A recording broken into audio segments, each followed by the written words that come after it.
Good morning, boys and girls. Welcome back. Tuesday e-learning for writing. I got it right today. We are with Mrs. Jenkins, and we are going to go over some revising and editing. But first, we need to talk to you real quick because in your Google Doc, if you have not typed your essay, if you do not have 4 paragraphs with multiple sentences per paragraph, hit the pause button right now and go type it. There are still several of you all that have not typed anything. And so you are wasting your time watching this video until you actually type your type your essay.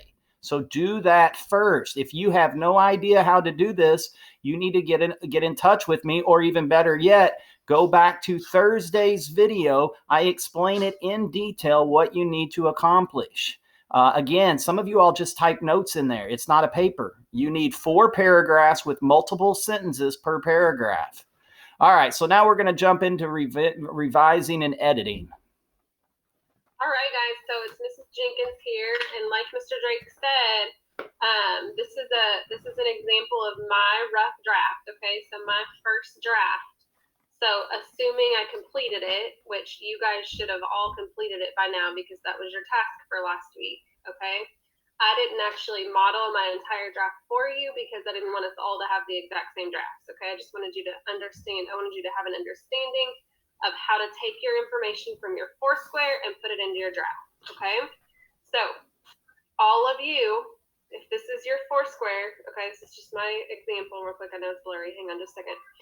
You should have check marks on every part of your Foursquare, okay? I only modeled my introduction paragraph, which a hook is a part of my introduction, and the first paragraph of my body, okay?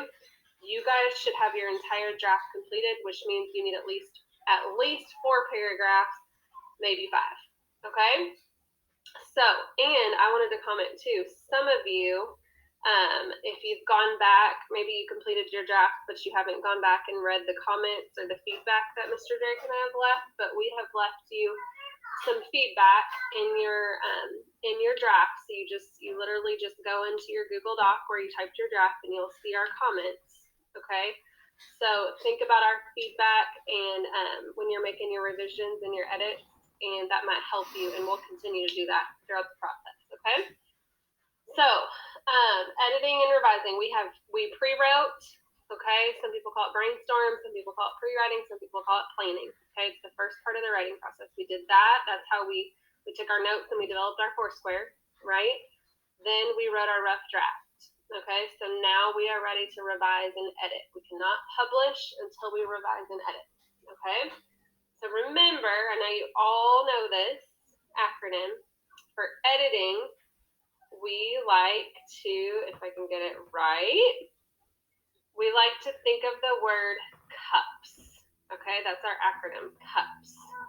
Each letter of cups stands for something that will help you when you're editing. It just helps you focus and kind of have specific things to look for, specific mistakes to look for when you're rereading your paper and fixing your mistakes. Okay, so the C stands for capitalization. That's when you go through, you reread, you make sure everything that should be capital is capital, and anything that shouldn't be isn't. Okay, understanding, this is the biggest one. Okay, just pretty much the basic way to explain that is just make sure your sentences make sense. Make sure you use the wording that you want to use. You use the correct grammar. Okay, so the correct tense of your word. Just make sure when you reread it, it sounds like you want it to sound. Okay, punctuation, commas, periods, apostrophes, all that good stuff. And then the S stands for spelling. Okay, so on your Google Docs, you should know when you misspell a word, because Mr. Drake, am I right? Doesn't a red line like pop up under it? Yes, it does. And one of the things that I've been doing too is I've got mine hooked up to Grammarly. Some of you all might want to turn that on. But anyway, part of my revision that I've gone through is looking at your spelling errors, and I've fixed some of them. Some of them I have no idea what word you're trying to say, so I left those funky. But a lot of your spelling errors are probably okay now. So check it out. Okay, so real quick, we're going to go through just my introduction paragraph right here, and we're going to edit that for you guys. Okay, so we're literally going to reread one sentence at a time. We're not making it better right now. We're just fixing our mistakes, okay, because that's what editing means. And we're thinking about the acronym CUPS. Capitalization, understanding, punctuation, spelling, okay? So the sounds of people, the most important part when you edit, I'm backtracking real quick. The most important part when you edit, read what you wrote.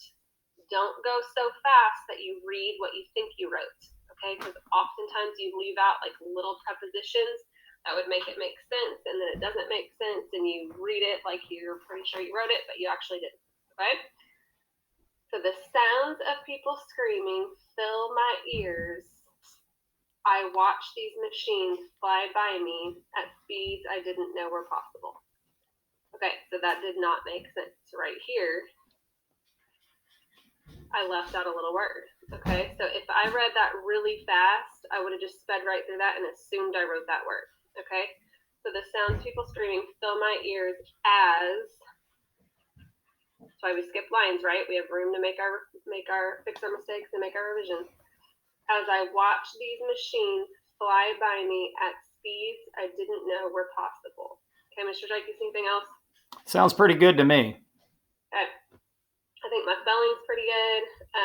Punctuation, I like the exclamation point at the end. I'm excited as I'm saying it. All right, so this is in, so that mistake that I just fixed right there, that would be an example of the understanding, the U in CUPS. It didn't make sense. Okay, I had to add that in order for it to make sense. This is an example of what a person could experience if they go to a amusement park with roller coasters. Okay, so if they go to, I need the word "and" here. I'm just going to add an "in" right there after it because there's plenty of room. Okay, I'm going to read it again. This is an example of what a person could experience if they go to an amusement park with roller coasters. I don't think I see any other mistakes. Do you? Seems okay to me. Okay, so guys, go through it slow. I'm not going to do anything else, but go through it slow when you're editing your paper. Make sure you read what you actually wrote, not what you think you wrote. Okay, and think about your acronym CUPS when you're editing. One of the things on the punctuation, if you are reading it and you pause, for whatever reason you pause when you're reading it, it has to have a punctuation mark to pause. So you either need a comma, a period, exclamation point, something that needs to go in there whenever you pause. Now, if you're only pausing to take a breath because you couldn't read it all, then you don't need a punctuation mark there. But if it's a natural, like if you were saying this to somebody and it's a natural pausing place, it probably needs a punctuation mark. Yes. And I just want to add too, real quick, guys, we're going to grade your published papers.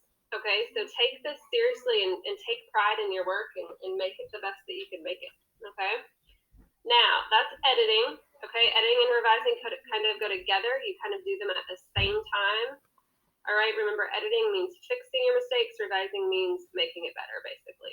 Okay, so editing, we think of cups. Revising, we think of arms. All right. So the A stands for adding detail. The R is remove. Maybe you remove sentences. Maybe you remove specific words, things that don't really fit. Okay. The M is move. Maybe one sentence in your first paragraph of your body would make better sense at the end of the paragraph than at the beginning. So you move it. Things like that. And the S stands for substitute. Okay. That's where you substitute better words for more boring words. Okay. Now, real quick, with revising, okay, one of probably the most important letter of the acronym in ARMS is the A for adding detail, okay? Because when you create your Foursquare, you're very basic, all right? You make sure you pull your information from your text. You make sure you have your basics covered, but your draft is going to be pretty boring if you don't add some detail. Okay, so we've talked a lot about our elaboration strategies. So right before spring break, before all this craziness started, we talked about our elaboration strategies and we did some activities with Ms. Burden's class.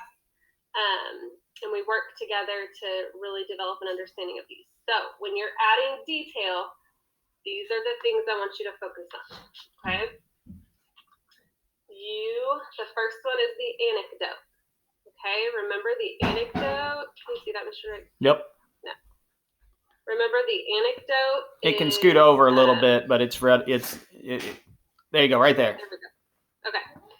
The anecdote is like a short little story, 1 to 3 sentences tops. You don't want it more than 3 sentences, okay? Short little story, it kind of proves the point. It kind of just adds something to what you're talking about, okay? So it kind of just supports it. So it can be a story about your life. We've talked about whether it has to be real or if it could be like made up. Just make sure it's believable. If you make up a little story, I think that's perfectly fine. Just make sure it's believable and make sure you're focused and it actually kind of proves the point for what you're talking about, okay? So I wrote my anecdote and I'm going to go ahead and read it to you. If I can get it right. There we go. All right. And I haven't really decided where I would put this in my paper yet. Probably in the first paragraph of my body, but we'll talk about that in a minute.